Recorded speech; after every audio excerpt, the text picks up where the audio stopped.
우리가 지금 누구를 믿고 섬기고 있습니까? 하나님이죠. 우리 그분을 뭐라고 부릅니까? 나의 아버지라고 부릅니다. 나의 아버지 하나님은 어떤 분입니까? 온 우주 만물을 창조하시고 나를 있게 하신 창조주이신 전능하신 하나님입니다. 우리 모두는 이 하나님을 믿고 있습니다. 맞죠, 여러분들? 예, 이 전제를 가지고 오늘 말씀을 한번 나누겠습니다. 2022년 살면서 우리 삶이 많이 힘들고 어려운 순간이 있었어요.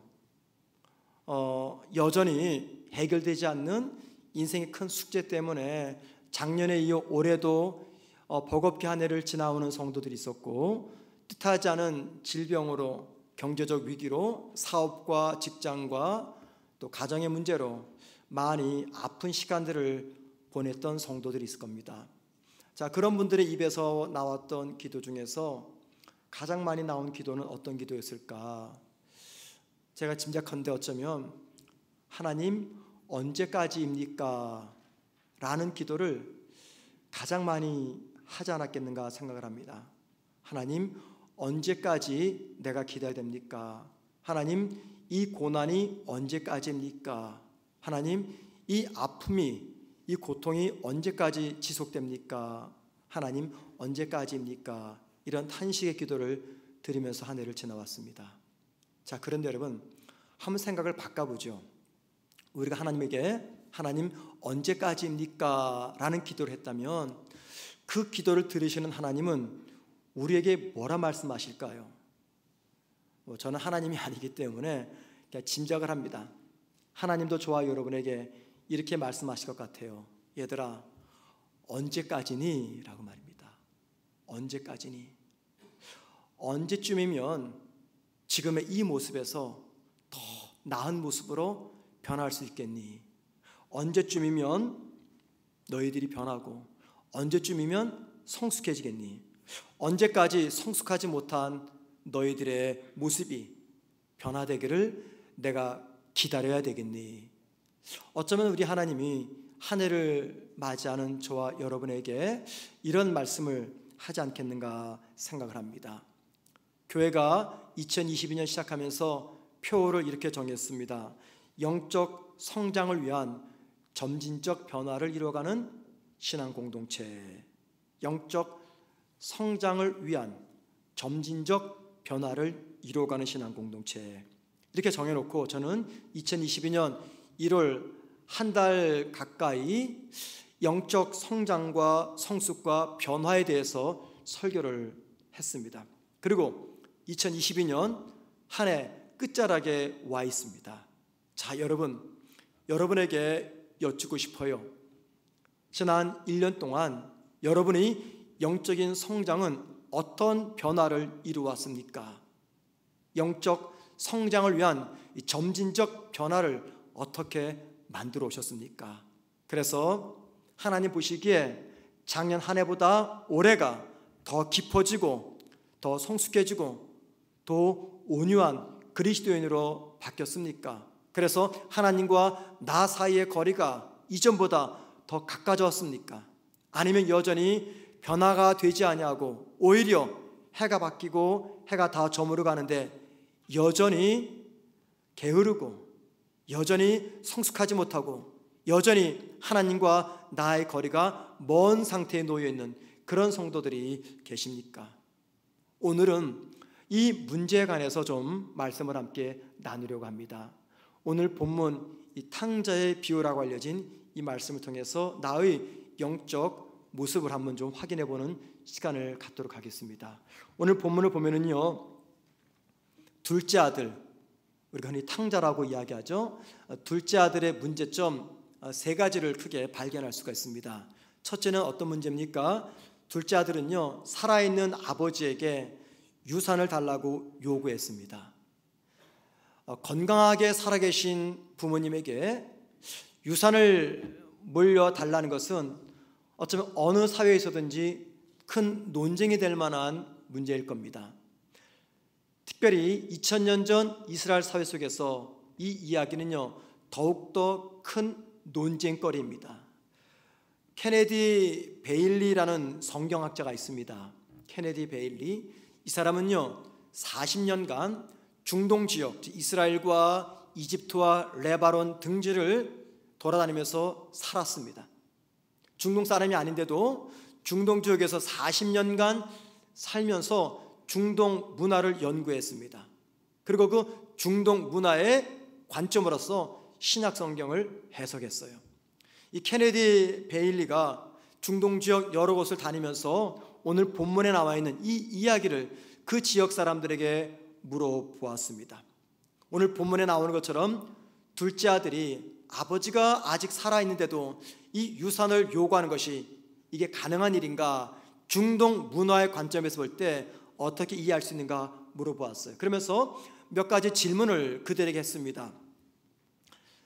당신 마을에 어느 아들이 살아있는 아버지에게 이 유산을 물려달라는 이야기를 들어본 적이 있습니까? 물어봤더니 모든 사람들이 들어본 적이 없다라고 답을 합니다. 또 이렇게 묻습니다. 이런 요구를 당신들의 문화 속에서 할 수 있다고 생각하십니까? 답하기를 결코 할 수 없습니다. 또 이렇게 물어보았습니다.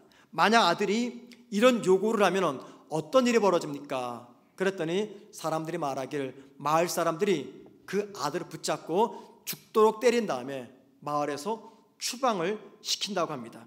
그 이유는 살아계신 아버지에게 유산을 요구하는 것은 아버지 빨리 죽으세요 라는 의미가 담겼기 때문이고 그건 곧 그 마을의 수치이기 때문이라고 답을 했습니다.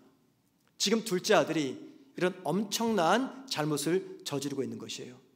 또 어떤 문제가 있습니까? 둘째 아들은요 못된 생활 습관을 지닌 삶을 살았습니다. 둘째 아들은 아버지의 재산을 물려받아서 허랑방탕하게 그 유산을 다 탕진해 버립니다. 오늘 본문 13절 말씀 보면 이 아들이 아버지의 재산을 모두 낭비했다라고 말합니다. 이 낭비, 그 뜻이 무엇일까요? 헬라 원문은 이런 의미가 담겨져 있는 단어입니다. 여러분 알곡과 쭉정이를 가를 때 어떻게 하죠? 우리 옛날 어르신들은 그 키에다 올려놓고 흔들죠. 그러면 이제 무거운 알곡들은 그대로 그냥 키로 떨어지고 쭉정이는 가벼우니까는 바람에 의해서 다 날아갑니다. 이렇게 바람에 의해서 쭉정이가 날아가는 표현, 이게 바로 우리말 성경으로는 낭비라고 번역된 단어입니다. 무슨 말입니까? 둘째 아들은 아버지의 재산을 쭉정이처럼 바람에 날려버렸다, 그 말입니다. 어떻게 날려버렸을까요? 큰 아들의 불평을 보게 되면은 둘째 아들이 어떻게 이 돈을 쭉정이처럼 바람에 날려버렸는지를 알게 됩니다. 자, 30절 말씀, 그 뒤인데 이렇게 말이 있습니다. 큰 아들의 불평입니다. 아버지의 살림을 창녀들과 함께 삼켜버린 이 아들이라고 말합니다. 아버지의 살림을 창녀들과 함께 삼켜버렸다. 무슨 말입니까? 둘째 아들은 아버지의 재산을 유흥으로 쾌락을 위해서 다 날려버렸다라고 말합니다. 이것이 아들의 문제입니다. 또 하나 아들의 문제를 생각해 볼 수가 있는데 그것은요 자신의 신분과 정체성을 망각했습니다. 신분과 정체성을 망각했어요.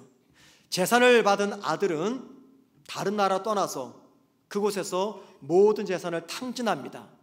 자, 재산을 다 탕진한 뒤에 그래도 살아야 되기 때문에 목숨을 부지해야 되잖아요. 그래서 그 나라의 사람의 집에 취직을 합니다. 어떤 일 합니까? 돼지를 치는 일을 감당하게 됩니다. 본문에 등장하는 아들은 이스라엘 사람입니다. 이스라엘 사람들은요 누구보다도 민족적 정체성이 강한 사람들이었습니다. 그래서 다른 나라 사람, 즉 이방인과 교제하지 않았고 함께 식사하지 않았습니다. 그리고 이스라엘 사람들은 율법을 철저히 지켰습니다. 자, 그랬는데 둘째 아들이 지금 어떻게 합니까? 이방인과 교제하고 함께 식사합니다. 민족의 정체성을 잃어버렸습니다. 더 나아가 율법에선 금하고 있는 짐승 절대 부정하니까 만지지도 말아라 라고 말했던 그 돼지를 둘째 아들이 치고 있습니다.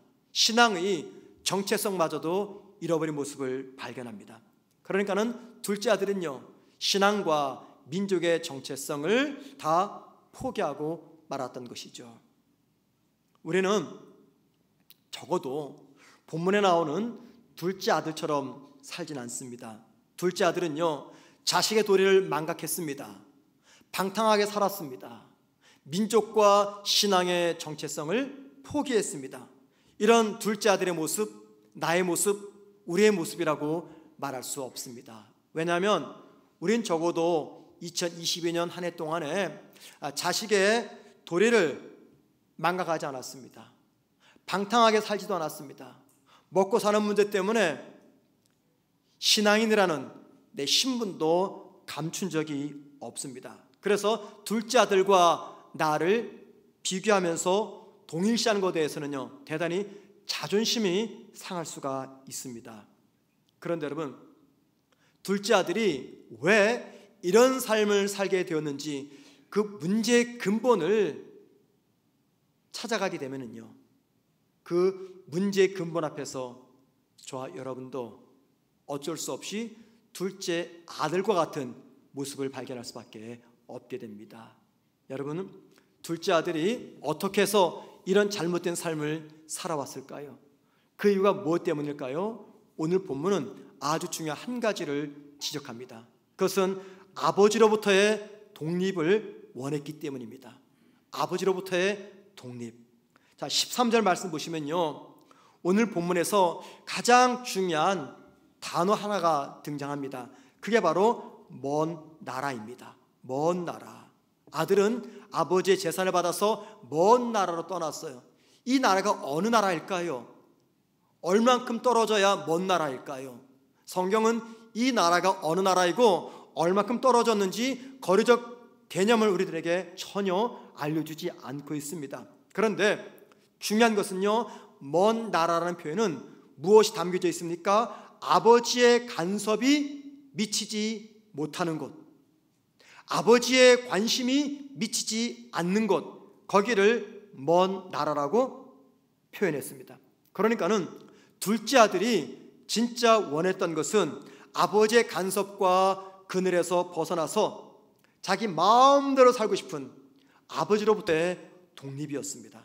그리고 바로 그 이유 때문에 둘째 아들의 비극적 삶이 시작이 된 것입니다. 자, 여러분, 만약에 둘째 아들의 문제 본질이 아버지로부터의 독립이라고 한다면 본문을 대하는 우리의 생각은 달라집니다. 왜 달라질까요? 아버지로부터 독립을 원했던 이 아들의 모습이 곧 나의 모습처럼 느껴지기 때문입니다. 여러분, 2022년 한 해를 돌아볼 때 지난 1년 동안 여러분과 하나님과의 거리는 얼마나 가까워졌습니까? 2021년도와 비교할 때 올해, 작년에 비해서 여러분과 하나님과의 거리는 얼마나 가까워졌습니까? 신앙의 성숙은 어떻게 이루어집니까? 하나님과의 친밀한 교제를 통해서 이루어집니다. 그렇다면 여러분, 2022년 한 해 동안에 하나님의 교제가 어떻게 이루어졌습니까? 여러분과 하나님과의 거리는 얼마나 가까워졌습니까? 그게 곧 나의 영적 성장의 변화인 것입니다. 우리 모두가 본문에서 붙잡아야 될 중요한 교훈이 있는데, 그것은요, 하나님이 우리에게 가장 원하시는 것은 당신과의 친밀한 교제라는 것입니다. 그리고 2022년 한 해를 돌아보면서 꼭 확인하고 점검해야 될 것은 지난 1년간 나와 하나님과의 관계의 거리입니다. 저와 여러분은 설교 초반에 고백했던 것처럼 하나님을 아버지로 믿습니다. 그 아버지이신 하나님이 내 삶에 간섭하는 것이 부담스러울 때가 종종 있습니다. 하나님이 아니면 내가 하고 싶은 것 마음대로 하면서 인생 즐기고 살아갈 수가 있습니다. 또 그만큼의 여유도 있습니다. 그런데 하나님이 내 삶에 개입하시고 하나님의 뜻을 지켜야 되기 때문에 내 삶이 많이 피곤하고 불편합니다. 그래서 어느 순간부터 적당한 선에서 하나님을 믿고 따르면서 하나님이 지나치게 내 삶에 개입하는 것을 원치 않게 되고 피하게 됩니다. 우리 성도들이 교육자들의 신방을 좋아하는 분도 계시지만 신방을 좋아하지 않는 분도 계십니다. 아마 여러분들 중에는 제가 한 번쯤 신방 다녀온 분도 계시고 신방을 한 번도 하지 못한 그런 가정도 있을 거예요. 중요한 사실은요, 과거에 비해서 점점 시간이 흐를수록 또 성도들이 점점 젊어질수록 목회자들의 신방을 좋아하지 않는다는 겁니다. 그러다 보니 교회 결석을 하거나 무슨 일이 생기면 할 수 있는 최선은 전화하는 겁니다. 전화 신방을 하는 거죠. 집에 신방 가려면은 다 피하니까요. 전화 신방을 할 때 어떤 성도들은 아주 반갑게 교육자의 신방 전화를 받아줍니다. 그래서 전화를 통해서 여러 깊은 이야기도 하고 교제도 하고, 그러나 이와 반대로 아주 소수이지만 어떤 분들은 교육자의 전화를 불편하게 받곤 합니다. 그래서 제가 우리 교육자들의 이야기를 들어보면은요, 아직까지 저한테는 그런 적은 없었습니다. 그래도 담임 목사라 그런가 봐요. 근데 우리 부목사님들의 전사님들이 전화를 하면 반갑게 친절히 받아주시는 분도 계십니다. 따뜻하게. 하지만 종종 소수는요, 전화를 하면은 굉장히 퉁명스럽고 또 마치 나 지금 굉장히 바쁜데 왜 전화했어요? 라는 신경질적인 그런 어투를 가지고 전화를 끊어버리는 그런 분도 계십니다. 또 어떤 분들은요, 한 번 두번 전화하니까는 아예 전화도 받질 않아요. 전화번호를 차단했나 봐요. 차단하지 않아도 딱 뜨잖아요, 누가 전화 왔는지. 우리 교회 교육자 이름이 뜨면은 아예 받질 않습니다. 그런데 여러분, 그럴 수 있어요. 충분히 이해가 됩니다. 저도 급하면 받지 못하거든요. 받지 못할 때가 있습니다. 그리고 또 교육자들이 전화함으로 그런 상처받는 거, 그게 우리가 감당의 몫이기 때문에 그것 때문에 제 마음이 언짢지는 않아요. 근데 제가 진짜 마음이 아픈 건 뭐냐면 바로 그 모습을 통해서 지금 그분과 하나님과의 거리 간격이 어느 정도 되는지 제 나름대로 짐작할 수가 있기 때문입니다. 여러분, 제 말이 틀립니까? 안 틀리죠. 교육자들과의 전화 통화를 통해서도 우리와 하나님과의 영적 거리가 얼마큼 가까워졌는지 얼마나 멀어졌는지 우린 짐작할 수가 있습니다. 세상 살기 바쁘고 힘들 때 자꾸만 교회에서 전화하는 거예요. 피하고 싶어집니다. 무슨 말이냐면 교회가, 신앙이 내 삶에 개입하는 것을 어느 순간부터 부담스러워하고 있습니다. 뭘 반증합니까? 나와 하나님과의 거리가 그만큼 멀어졌다는 것입니다. 세계에 돈 많은 부자 중 한 명이 누구냐면 워런 버핏이라는 사람입니다. 워런 버핏 많이 들어보셨죠? 아마도 뉴스에서도 많이 나오고 또 주식하는 분들은 이 사람 이름을 잘 알 겁니다. 투자의 현이, 투자의 귀재라고 말하죠. 아주 어릴 때 이 사람 벌써부터 주식에 투자해가지고 큰 돈을 벌어서 투자회사인 워크셔 해더웨이라는 차려놓고 자기 지금 회장으로 있습니다. 나이가 거의 92세가 돼요. 굉장히 많은데 지금도 열심히 활동을 하죠. 투자의 귀자라고 이야기합니다. 그런데 이분이 말입니다, 2000년도에 경매 하나 올렸어요. 경매 사이트에. 그게 뭐냐면 자신과 함께 점심 식사할 수 있는 것을 경매에 올렸어요.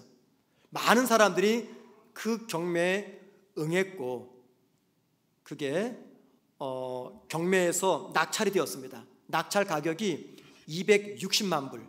몇 년 전입니다. 몇 년 전. 우리나라 돈으로 34억 원. 그러니까는 이 워런 버핏과 점심 한 끼 먹기 위해서 34억 원을 내야 되는 거예요. 어마어마하죠? 자, 참고로 여러분, 저는 10,000원이면 됩니다. 10,000원. 따뜻한 이비가 짬뽕이면 돼요. 꼭 기억해 주시기 바랍니다. 30도가 필요 없습니다. 그런데 많은 사람들이 그때 거기에 응했고 34억이 낙찰이 되었어요. 생각해 보세요. 왜 많은 사람들이 엄청난 돈을 들여서 워런 버핏과 점심 한 끼 먹으려고 하는 것인가? 그 사람과 함께 밥을 먹으면 맛이 기가 막히게 좋을까요? 아니죠. 그 이유 때문이 아닙니다. 왜 그래요? 식사 교제를 통해서 워런 버핏으로부터 투자의 비결을 배우기를 원하기 때문입니다. 워런 버핏과 밥 한 끼 먹으려고 사람들은 수십억도 아끼지 않고 지불합니다. 자, 여러분, 설교 초반에 우리가 무엇에 동의했습니까? 우리는 하나님을 믿고 하나님을 아버지로 믿고 그 하나님은 온 우주 만물을 창조하신 전능하신 하나님이라고 우리 함께 고백했어요. 여러분, 온 우주 만물을 창조하신 그 하나님과 내가 교제하기 위해서 우리는 지난 1년 동안 어떤 희생을 치렀고 어떤 대가를 치렀습니까? 한 인생과 식사 한번 하기 위해서 34억 원, 우리가 죽을 때까지 한 번도 만져볼 수 없는 엄청난 돈을 지불하는데 우리는요, 살아계신 전능하신 하나님과 교제하기 위해서 어떤 희생을 치렀고 어떤 대가를 지불했습니까? 2022년 주님과 내 사이의 거리가 어떻습니까? 조금 가까워졌습니까? 아니면 더 멀어졌습니까? 주님과의 친밀한 교제인 영적 성장이 얼만큼 이루어져 왔습니까? 어느 남녀가 뜨겁게 사랑을 했습니다. 그런데 남자가 직장 때문에 먼 해외로 오랫동안 떨어지게 되었어요. 헤어지면서 남자가 여자에게 약속을 합니다. 내가 매일매일 편지 쓸게. 그리고 헤어진 뒤 이 남자는 약속을 지켜서 하루도 거르지 않고 매일매일 여자에게 편지를 써 보냈습니다. 시간이 지나 이 여자가 결혼하게 되었어요. 신랑이 누굴까요? 우편 배달부입니다. 왜 그럴까요? 매일매일 그 편지를 전달하면서 얼굴을 보고 인사를 하고 날씨 이야기를 하고 서로 대화하면서 대면하면서 사랑과 정이 생긴 거예요. 자, 지어낸 이야기죠. 그런데 가만히 생각하면 그럴 수 있겠다 생각이 됩니다. 여러분, 주님과 우리의 교제도 마찬가지입니다. 교제를 이야기할 때 두 가지가 중요해요. 첫째는 교제의, 즉 만나는 시간의 양, 만나는 시간의 양. 둘째는 뭡니까? 만남의 내용입니다. 교제에서 중요한 두 가지는 만남의 시간의 양과 만남의 내용입니다. 그래서 주님과 자주 만나지 않으면 우리와 주님과의 관계는 자연적으로 멀어지게 됩니다. 그리고 주님과의 교제의 깊이가 얕게 되면 주님과의 거리는 멀어지게 됩니다. 여러분, 주님과의 교제가 어렵습니까? 이게 그리 어렵지 않습니다. 쉬워요. 주님과의 교제란 다른 거 아닙니다. 주님을 자주 매일 생각하는 것입니다. 주님의 사랑을 묵상하고 그분의 말씀을 내가 계속 기억하는 겁니다. 쉽죠? 쉬운데 이 쉬운 것이 우리에게는 어렵습니다. 왜 힘들까요? 이유가 있습니다.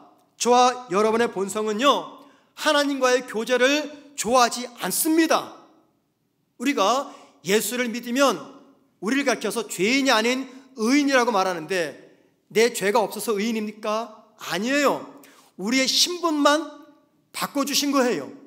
우리의 신분이 죄인에서 의인으로 바꿔주셨어요. 왜요? 신분이 바뀌어져야 하나님의 자녀가 되고 하나님의 자녀가 돼야 우리가 꿈꾸는 하나님의 나라 들어갈 수가 있기 때문에 우리 신분만 바꿔놓았지 아직 우리의 본성은요, 악합니다.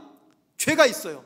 그런데 우리의 악한 본성은 주님과의 친밀한 교제를 절대 좋아하지 않습니다. 더더욱이 살아가기가 얼마나 힘듭니까? 얼마나 바쁩니까? 바쁘고 힘든 이 시대 속에서 신경 쓸 것도 많고 염려할 것도 많은데 무슨 이유 때문에 내가 주님과 교제할 마음을 갖게 됩니까? 특별히 주님과 나 사이에 누가 있습니까? 사탄이 있습니다. 어떻게 해서든 주님과 나의 이 교제의 관계를 허물어 틀으려고 합니다. 여러분, 주님과 교제하는 게 쉽지만 현실적으로 대단히 어렵습니다. 특별히 개인적인 의지만으로는요, 이거 못합니다. 못해요. 우리가 마음으로 생각하지 않아서 주님과 교제하지 못합니까? 매 순간 기억하죠. 매 순간 결심합니다. 주님과 교제해야지, 주님의 사랑을 묵상해야지, 말씀을 봐야지. 이게 되던가요? 안 돼요.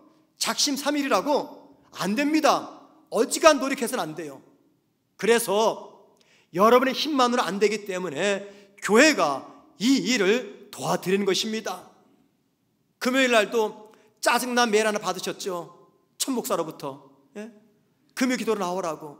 그거 왜 그럴까요? 그거 보낸다고 관 한 분이나 올까 의심도 됩니다. 그런데 보내요. 왜 그렇습니까? 여러분의 힘만으로는 기도 자리에 못 나오니까는 그냥 아무 힘이 없는 연약한 목사지만 그냥 목사의 메일 한마디로 조금이라도 부담을 느껴서 그래서 나오면 좋겠다. 여러분의 힘만으로 안 되니까 그렇게 해서라도 교회는 여러분을 주님과 교제하는 자리로 초청하는 겁니다. 왜 주일날 예배 빠지셨습니까? 교육자들이 전화하죠. 짜증나죠? 압니다. 왜 모르겠어요? 알죠, 저희들도. 그런데 그것이 교육자의 일이잖아요. 그렇게 해서라도 이번 주일을 여러분이 예배의 자리로 나올 수 있도록 여러분을 이끄는 거 교회 책임입니다. 시간마다 여러분에게 말씀 읽으라고, 기도 좀 하라고, 주일 예배 빠지지 말자고, 봉사 좀 하자고, 말씀 묵상하자고 권하는 이유가 무엇입니까? 우리의 힘만으로는 안 되니까 교회가 도와드리려고 이 일을 하고 있는 것입니다. 그렇게 해서라도 여러분과 주님의 관계가 더 가까워지기 위해서 교회는 여러분을 돕고 있는 것입니다. 1860년 미국의 남부 지역에서 한 노예 가정에서 아이가 태어났어요. 그리고 이제 1940년 숨을 거뒀습니다. 그 사람의 이름이 조지 워싱턴 카버라는 사람입니다. 남부 흑인 노예 가정에 태어났습니다. 그는요, 미국에서 흑인과 백인을 총망라해서 전 미국인의 존경과 사랑을 받았던 농학 박사였습니다. 그의 별명은 땅콩 박사입니다. 그는 미국 최고의 농학자였고 계몽가였고 신실한 그리스도인이었습니다. 한때 미국 남쪽은요, 면화 재배로 유명했습니다. 면화가 뭔지 아시죠? 목화입니다. 미국의 남쪽 땅이 굉장히 드넓잖아요. 흑인들이 대부분 살았던 지역이죠. 그 넓은 남쪽에 면화를 심었어요. 그런데 면화, 즉 목화를 심으면요, 그 면화가 땅 속에 있는 질소를 다 잡아먹습니다. 결국은 면화를 심었던 땅은 황폐해지고 아무짝에도 쓸모없는 땅이 되고 맙니다. 결국 미국의 남부 넓은 땅은요, 황폐한 땅이 되어버렸고 그 결과 미국의 경제가 큰 타격을 입게 되었습니다. 그때 이 카버 박사가 질소가 사라진 땅에 땅콩을 심으면 땅콩 재배도 잘 되고 사라진 질소도 땅콩 때문에 다시 살아난다는 것을 발견했습니다. 그래서 남부 사람들은 이 카버 박사의 권유에 따라 그 황폐해진 땅에다가 땅콩을 심었어요. 그랬더니 이 카버 박사 말대로 땅콩은 풍년이 되었고 땅의 질소가 다시 살아나서 땅이 살아나는 비옥한 땅이 되었습니다. 그런데 문제가 생겼습니다. 산더미처럼 쌓인 이 땅콩을 처분할 방법이 없는 겁니다. 이제는 땅콩 때문에 이 남부 지역이 망하게 되었어요. 카버 박사는 땅콩을 가지고 밤낮으로 연구합니다. 마침내 땅콩으로 땅콩 크림, 땅콩 버터, 땅콩 구두약, 땅콩 식용유, 땅콩 비누, 땅콩 화장품 등등 105가지 식용품과 200가지가 넘는 생활용품을 만들어냅니다. 카버 박사가 발견한 이 기술 덕분에 남부 경제가 살아나고 자연스럽게 미국 경제가 살아납니다. 그래서 사람들은 그를 가리켜 땅콩 박사라고 이야기합니다. 미국의 국회는요, 정기 국회가 열리기 전에 사회에서 존경받는 유명인을 모셔다가 연설을 듣고, 즉 강연을 듣고 의회를 시작하는 전통이 있습니다. 카버 박사는 미국 국회 초청을 받아서 강연자로 국회를 찾아갑니다. 흑인으로서는 최초였습니다. 그에게 주어진 시간은 단 10분뿐이었어요. 원래는 30분이 주어지는데 그가 흑인이라는 이유 때문에 10분만 주어졌습니다. 의회장에 들어가니까 모든 의원들은 무례한 태도를 보였습니다. 옆 사람과 잡담을 나누면서 강연에는 별 관심 없다는 무언의 표현을 했던 것이죠. 자, 연단에 섰던 카브 박사는 가지고 온 큰 가방에서 물건들을 꺼내기를 시작합니다. 잔뜩 쌓아놓고 의원들이 듣든 안 듣든 이렇게 말합니다. 이 비누는 땅콩으로 내가 만든 것입니다. 이 구두약도 내가 땅콩으로 만들었습니다. 이 화장품도 땅콩으로 만들었고, 이 크림도 땅콩으로 만들었습니다. 이것도 땅콩으로 만들었고, 이것도 땅콩으로 만들었고. 카브 박사가 꺼내놓은 그 물건들은요, 이 의원들이 자기 집에서 필수적으로 사용하는 생활용품이었습니다. 그때서야 의원들은 카브 박사의 말에 집중합니다. 이번에는 그들이 요청해서 10분이 아닌 2시간 동안 카브 박사가 연설을 하였어요. 그리고 연설이 다 끝난 다음에 모든 의원들이 기립해서 박수를 보냈습니다. 연설이 끝난 다음에 가방에다가 물건을 집어넣는 카브 박사에게 한 기자가 찾아옵니다. 그리고 이렇게 묻습니다. 정말 이 모든 것들을 땅콩으로 만들었습니까? 어떻게 땅콩 하나로 이 많은 것들을 만들 수 있습니까? 카브 박사가 이렇게 대답을 합니다. 땅콩을 사랑하면 이렇게 됩니다. 그러면서 덧붙이기를 이렇게 말해요. 땅콩 하나를 사랑해도 이런 놀라운 일이 일어나는데, 땅콩을 만드신 하나님을 사랑하면 어떤 일이 일어날까요? 그 일만 생각하면 저는 지금도 가슴이 설레고 기대가 됩니다. 여러분, 카브 박사의 말의 요점이 무엇입니까? 주님을 생각하고 주님을 바라보았던 주님과의 교제가 자신의 인생 성공의 비결이었다, 그 말하고 있는 것입니다. 이 카브 박사의 생애를 기록한 책이 있습니다. 땅콩 박사 조지 카버라는 책인데 한번 읽어보시고요, 특별히 자녀들에게 한번 꼭 읽어보라고 권해보시길 바랍니다. 이 책에 보면요, 이런 이야기가 있어요. 그에게 연구실은 하나님의 작은 실험실이었다. 그리고 그 연구실에 단 한 권의 책만 있었는데 그게 바로 성경책이었습니다. 그는 연구를 하다가 막히는 부분이 있으면 기도와 성경을 통해서 하나님의 영감을 받아 그 연구를 계속했다고 합니다. 그는 늘 이렇게 고백했습니다. 하나님이 커튼을 제껴주지 않으면 저는 무능할 따름입니다. 하나님이 커튼을 제껴주지 않으면 저는 무능할 따름입니다. 그는 땅콩 하나로 105가지 이상의 식료품을 만들었고, 땅콩 하나로 200개가 넘는 생활용품을 만들었습니다. 여러분, 요점이 뭐냐면 이 카브 박사의 뛰어난 연구 능력은 하나님과의 친밀한 교제에 있었다는 것입니다. 땅콩을 만든 하나님을 사랑하면 어떤 일이 일어날까요? 저는 그 생각만 하면 가슴이 설레고 기대가 됩니다 라고 했던 카브 박사의 이 이야기가 저와 여러분에게 큰 울림으로 다가오기를 소망합니다. 여러분, 하나님을 사랑한다는 것, 그게 뭘까요? 하나님을 사랑한다는 것은요, 하나님을 바라보고 하나님을 생각하는 것입니다. 이게 바로 하나님과의 교제입니다. 우리가 살면서 많은 위기를 만날 때가 있습니다.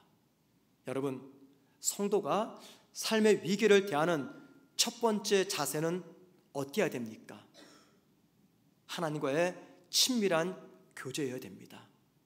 하나님과의 친밀한 교제 속에서 내 삶에 찾아온 인생의 문제들을 바라보셔야 됩니다. 하나님과의 친밀한 교제를 통해서 하나님의 사랑을 깊이 묵상하게 되면요, 도무지 변화되지 않을 것 같은 나의 못된 성품과 습성과 그리고 성격이 바뀌게 됩니다. 말이 바뀌고요, 생각이 바뀌고 마침내 행동이 바뀝니다. 왜 그럴까요? 내 생각 안에 주님의 사랑이 가득 차고 내 생각 안에 그분이 가득 찬데 어떻게 내 생각이 안 바뀌고 어떻게 내 말과 행동이 안 바뀔 수가 있겠습니까? 땅콩 하나를 사랑해도 이 놀라운 일이 일어나는데, 땅콩을 만드신 하나님을 사랑하는데, 그리고 그분과 친밀한 교제를 나누는데 어찌 내 삶 속에 기적하는 일들이 찾아오지 않겠습니까? 오늘 본문 22절과 24절 보면은요, 아버지 품을 떠났던 둘째 아들이 돌아오니까는 아버지가 하인들에게 이렇게 지시를 내립니다. 한번 보세요. 아버지는 종들에게 이르되 제일 좋은 옷을 내어다가 입히고 손에 가락지를 끼우고 발에 신을 신기라. 그리고 살진 송아지를 끌어다가 잡으라. 우리가 먹고 즐기자. 이 내 아들은 죽었다가 다시 살아났으며 내가 잃었다가 다시 얻었노라. 하인들에게 지시하는 이 아버지의 심적 상태가 지금 어떤 상태입니까? 절망감입니까? 분노입니까? 낙심입니까? 아니죠. 기쁨입니다. 너무 기쁜 나머지, 흥분한 나머지 하인들에게 지시하는 아버지의 모습. 자, 여러분, 아버지가 왜 무엇 때문에 이토록 기뻐합니까? 그것은요, 중단되었던 아들과의 교제가 새롭게 시작이 되었기 때문입니다. 아들마다 매일 아들과 함께 매일매일 함께 보낼 시간을 생각하니까는 즐거운 거예요. 매일마다 볼 수 있는 아들, 매일마다 대화할 수 있는 아들, 매일마다 만날 수 있는 그 아들이 있다 보니까는 아버지는 너무너무 기쁜 겁니다. 여러분, 이 이야기는 뭘 말해줍니까? 우리와 교제하기를 간절히 원하시는 아버지의 간절한 마음을 볼 수가 있습니다. 2022년 한 해 동안에 살면서 하나님이 아닌 세상의 것에 내 마음 빼앗긴, 그래서 하나님과의 단절된 교제 속에서 살아가는 분이 계십니까? 여러분, 더 늦기 전에 그 마음을 하나님께로 옮기시기 바랍니다. 2022년 한 해 동안에 하나님 말씀 멀리에서 하나님과의 인격적 교제가 중단된 분들이 계시다면 다시 말씀을 펴서 읽으시기 바랍니다. 2022년 기도가 중단됨으로 말미암아 하나님과의 대화가 단절된 그런 분들이 계십니까? 다시 기도를 회복하십시오. 2022년 열심히 주일 예배를 드렸습니다. 그런데 주일 오전 한 번의 예배로서 나의 신앙의 책임을 다했다 생각해서 나머지 시간에는 주님과 관계없이 살았던 그런 분들이 계십니까? 예배의 회복을 누리시기를 바랍니다. 2022년 한 해 동안에 누가 이끌어줘야지 겨우 신앙생활했던 수동적인 자세에서 신앙생활 하신 분들이 계십니까? 2023년도에는요 좀 더 능동적인 신앙인이 되었으면 좋겠습니다. 2022년 한 해 동안에 아무런 봉사도 섬김도 하지 못한 그런 분들이 계시나요? 내년에는 1인 1봉사를 꼭 하셨으면 좋겠습니다. 왜 그렇습니까? 이 모든 것들의 이유가 무엇입니까? 궁극적 목적지는 하나입니다. 하나님과의 친밀한 교제입니다. 하나님과 친밀한 교제를 이루게 되면 결국에는 내가 변하는 것을 확인하게 될 것입니다. 이스라엘 백성이 애굽을 떠나 가나안에 도착했습니다. 애굽에서 가나안까지는요 직선 거리로 300km가 됩니다. 매일 하루에 20km씩 걸어가도 15일 혹은 20일이면 충분히 도착할 수 있는 거리인데 이스라엘 백성은 그 직선거리 20일이면 갈 수 있는 그 거리를 40년이 걸렸습니다. 40년. 자, 여러분, 이스라엘 백성이 광야에서 40년간 방황하면서 걸었던 그 거리를 계산해 보니까는 1200km가 된다고 합니다. 1200km. 하루에 20km씩 걸어도요 석 달이면 충분히 도착을 해요. 이래나 저래나 20일이나 석 달이면 충분한 그 거리를 이들은 40년이 걸렸어요. 이게 무슨 말입니까? 1200km를 40년 걸었다. 그 말은 이들이 직선으로 걷지 않고 여기저기 방황하면서 걸었다. 그 말입니다.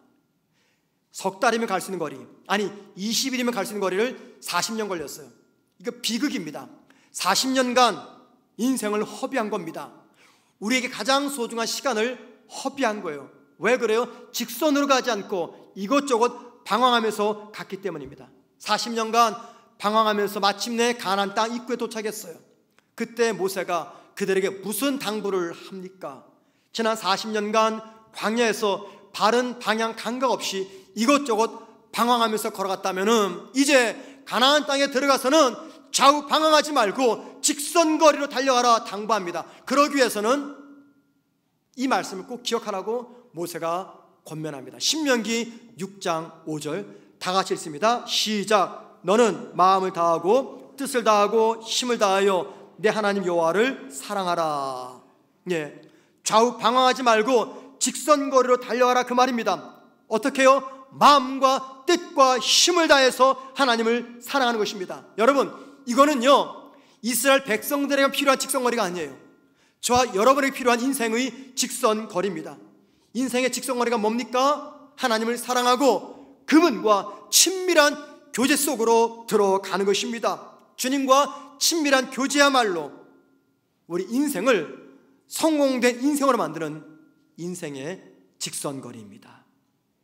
주님과의 교제 시간이 줄어들면요 어쩔 수 없이 나와 주님과의 거리는 멀어집니다. 멀어지면 어떻게 되는지 아세요? 그 공백 사이로 누가 들어올까요? 사탄이 들어옵니다. 사탄이 치고 들어와요. 나와 하나님 거리가 멀어지면 반드시 사탄이 치고 들어옵니다. 들어와서 사탄이 나와 하나님과의 관계를 완전히 허물어뜨립니다.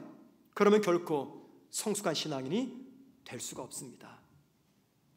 오늘 말씀 통해서 2022년 한 해 동안에 나와 주님과의 관계는 얼마나 가까워졌는지 또는 얼마나 멀어졌는지 우리의 모습을 정말 정직하게 돌아보았으면 좋겠습니다. 삶을 이것저것 방황하지 말고 직선으로 걷는 것, 이게 성공의 지름길입니다. 인생의 직선거리가 어떤 길입니까? 하나님을 사랑하고 하나님과 친밀한 교제를 나누는 것입니다. 이제 우리가 얼마 안 있으면 2023년도를 맞이하게 됩니다. 내가 다른 거 다 포기하고 양보하더라도 주님과의 친밀한 교제 만드는 것, 이것만큼은 절대 포기할 수 없다. 그런 각오와 마음으로 새해를 맞이했으면 정말 좋겠습니다. 여러분, 2022년 한 해 동안에 나와 하나님과의 거리는 얼마큼 가까워졌습니까? 오늘 말씀을 우리의 삶의 기준점으로 삼아서 나와 주님과의 관계를 정직하게 점검해보는 그런 말씀 되기를 주의 이름으로 축원을 드립니다.